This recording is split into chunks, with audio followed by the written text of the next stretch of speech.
Welcome, this is Waec 2020 test of oral English past question. Question number 30 says we should look out for the word that contains the same consonant sound as in the given word, and the underlying letters here are E and S, and this word is pronounced as right.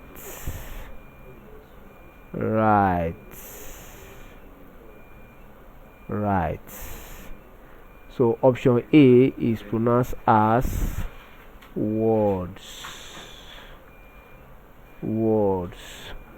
Option B is pronounced as costs.